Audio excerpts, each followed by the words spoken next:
Ladies and gentlemen, welcome back to the Rock&Roll Junkyard for another episode of Junkyard Cooking. I am Nikki, and today we're going to be smoking a meatloaf. That's right, smoking a meatloaf. Why, you may ask?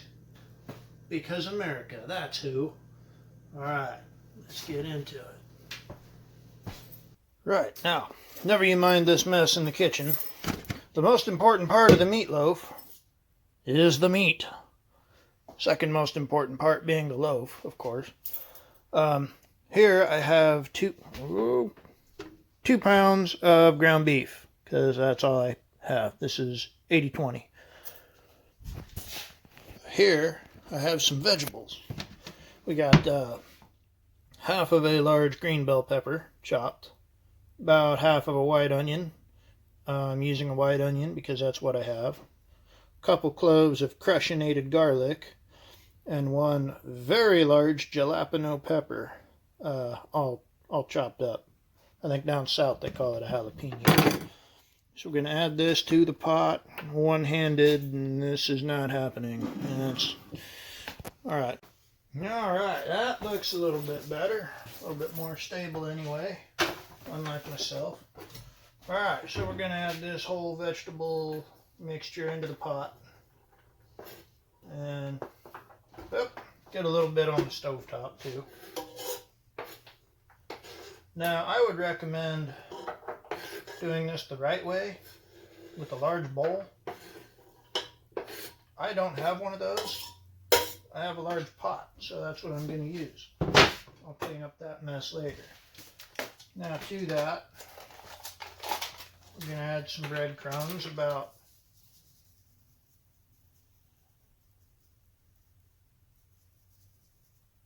that much for now. To all that mess, we're going to add a little bit of butt dust, or butt stuff. That's my favorite rub. Homemade. And one egg. Cage-free, free-range egg from a vegan, hormone-free chicken, of course.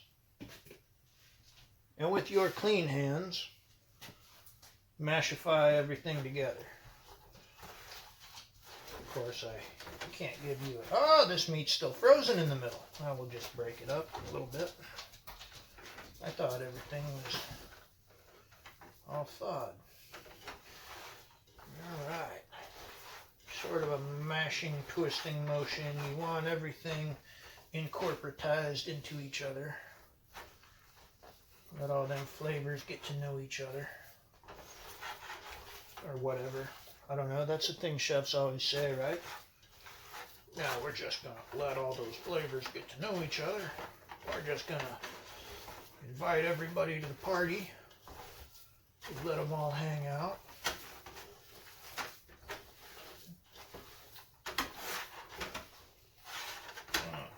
Yeah, look at all that. Look at that loaf of deliciousness. Try not to get any of that on the stovetop. Alright, well, that meat is looking pretty loafy. I'm going to wash my hands very thoroughly and we'll be back for the next step. Alright, hands are washed. We got a loaf pan.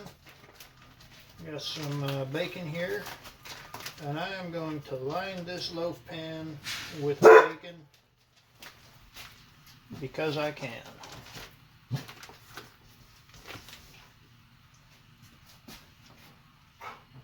Really thin bacon. See, it's thin, kind of crumbles. I don't know. That's not really going to work too well, but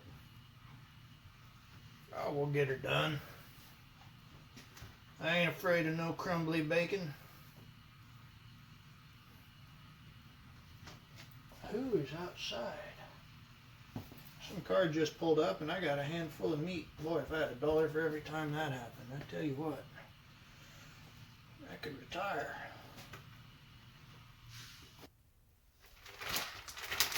Alright, come on, give me some real slices of bacon here. Come on, just a little bit. No? Just the tip, just to see how it feels, I guess. Son of a bitchin' bacon. This is why quality in your bacon is important, I guess. Because it's, this is not that. It is, however, delicious. It'll add good flavor. It'll add some fat. It'll probably crisp up a little bit more than thick cut bacon will, which is what I prefer anyway. It's not, you know, not for everybody, but that's my preferred method of ingesting bacon. Crispify it first. Alright, whatever. Okay. The pan has been baconated. Alright. Pan's lined with bacon, kind of sloppily. I would have done a prettier job, but you know, the bacon was not exactly top notch. Then I'm going to take the meat mixture here and just pack it down into the pan on top of the bacon. Make sure that's coming through on, well, not really.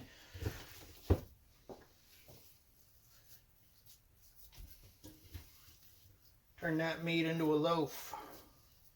Meatloaf is pretty much meat bread with ketchup jelly, or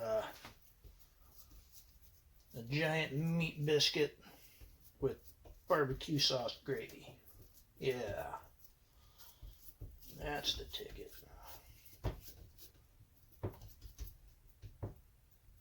Oh, pat for good luck. Okay, there it is. Now into the refrigerator that goes while I heat up the smoker and mow the rest of the lawn. Alright, we're back. Got the old Masterbuilt Pro, slightly modified, coming up to temperature. It should be about there. There's the refrigerated meatloaf. Now we're really hoping this is going to work without too much fuss. There's the idea.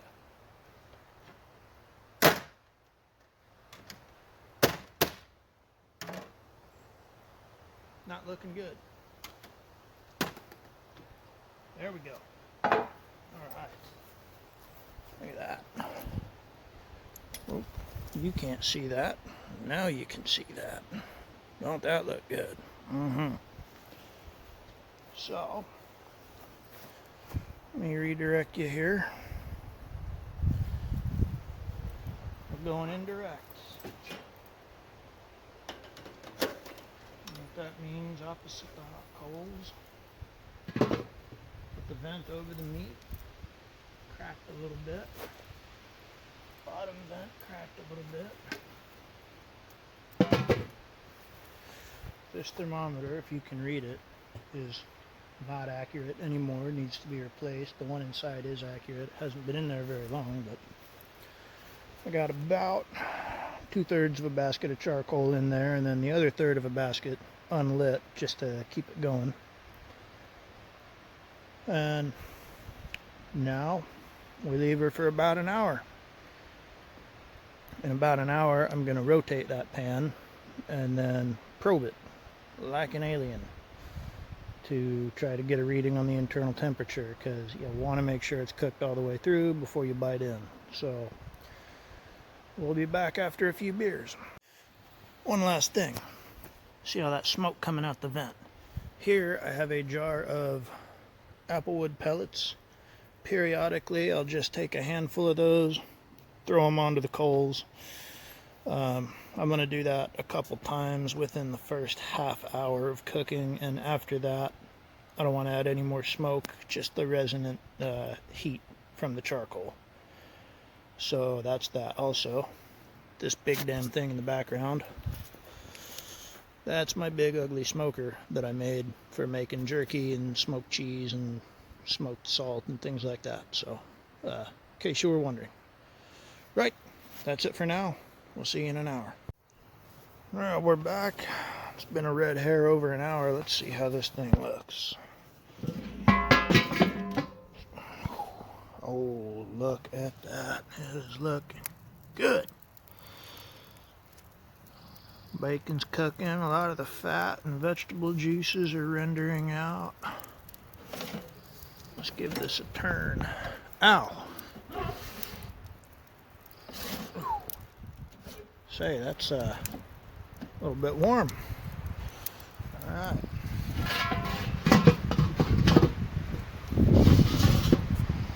We'll go grab the probe. We'll probe it and then pull it out when it's ready. Who's there, boy? It's the wind. Anyhow. Alright. She's probed and about 2 degrees from hitting our desired temperature. Oh man, look at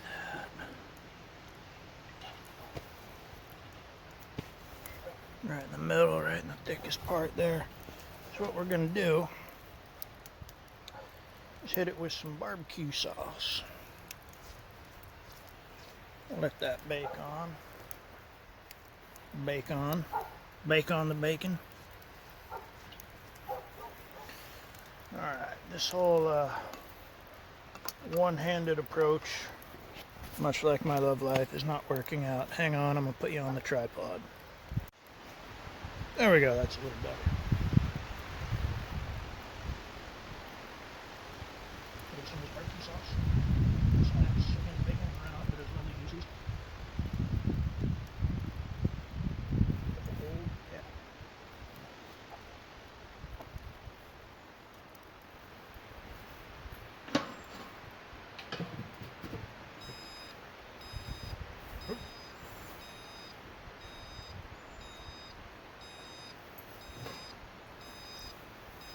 According to my thermometer, it's done.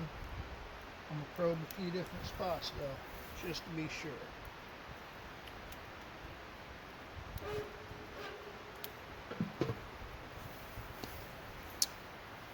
And this is why you always probe multiple spots, because as you can see, where I just probed it, there's only 147. That is not food safe. That is not optimum temperature for eatability. So we're going to let it go a little bit longer, and we'll be back. Alright, it's been about another half hour. That's looking good. I'm going to do one last thing to it.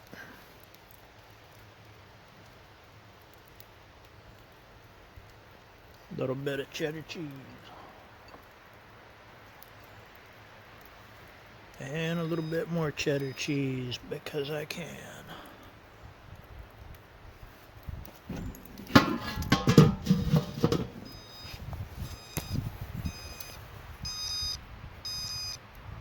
And she's done.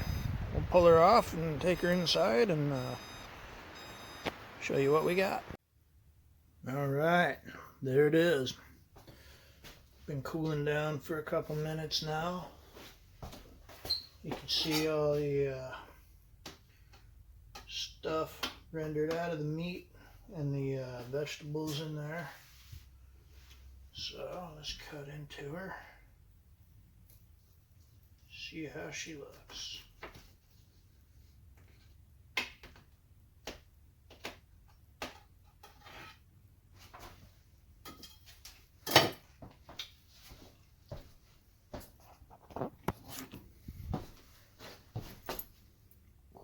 Look at that. Now that pinkness is nothing to be concerned about.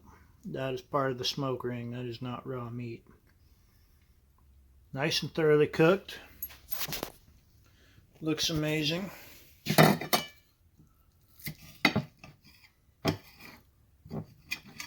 give her a try here. See how she tastes.